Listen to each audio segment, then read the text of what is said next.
Hello guys, আজকে আসছি আবার একটা নতুন ভিডিও নিয়ে। আশা করছি তোমরা সবাই খুব ভালো আছো। তো আজকে না পালং শাকের একটা তরকারি বানিয়ে নিব। এটা দিয়েছে আমাকে দিদিভাই রেসিপি। দিদিভাই সব কিছু রেডি টেডি করে দিয়েছে আর আমি আজকে রান্নাটা করেছি। এদিকে সার্থক দেখতে পাচ্ছ ওর মুখটাকে কি বাজেভাবে করছে। মানে কখনো কখনো না যদি বলি ভিডিওর সামনে বা ফটোর সামনে আসতে মুখটাকে এরকম করবে তোমার আর ফটো তোলার ইচ্ছাটাই চলে যাবে, সত্যি কথা। তো আজকে লাই চিকেন বানাবো। লাই চিকেন সব কিছু দিদিভাই রেডি রেডি করে রেখেছে, আমি স্নান করে এসে বসিয়ে দিয়েছি লাই চিকেন। আজকে না লোকাল চিকেন এনেছে। সত্যি কথা বলবো, লাই চিকেন খেতে না দারুণ লাগে। আর লোকাল চিকেনের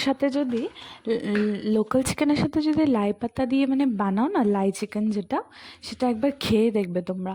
কিছু না, জাস্ট লোকাল চিকেনটাকে যেরকম করে চিকেন বানায় এরকম করে বানিয়ে যখন চিকেনটা নামাবার 2-3 মিনিট আগেই তুমি পাতাগুলোকে এরকম ঝিরি না, সরি, একটু বড় বড় সাইজের কেটে তুমি দিয়ে দাও। হ্যাঁ, একটা যা ফ্লেভার আসে না, মানে যারা ভেজিটেবলস খেতে ভালোবাসে, যেমন শাক সবজিগুলো খেতে যারা ভালোবাসে তাদের তো বহুতই ভালো লাগবে এই লাই চিকেন।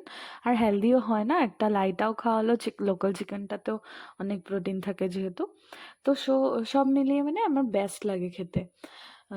আশা করছি তোমাদেরও ভালো লাগবে, বাড়িতে একবার ট্রাই করতে পারো সবাই। হ্যাঁ, আর ওই দিন না আমার ছিল বৈষ্ণব সেবাতে নেমন্তন্ন, মানে ঝামেলা। এদিকে সানডে, এদিকে আমার ছোট জা চলে গেছে ছোট জালের একজন পিসিমণির বিয়েতে আশীর্বাদে, মা চলে গেছে আমার ননদের বিয়ে আছে সেখানেও পানেখিলির আয়োজন করতে।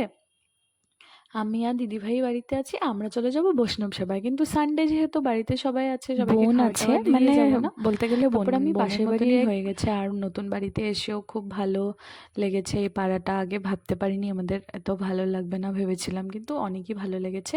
তো ওকে না আমি লাই চিকেনটা একটু টেস্ট করতে দিয়ে আসি। হ্যাঁ, বাই সবাইকে, ভালো থাকবে, বাই এভরিওয়ান।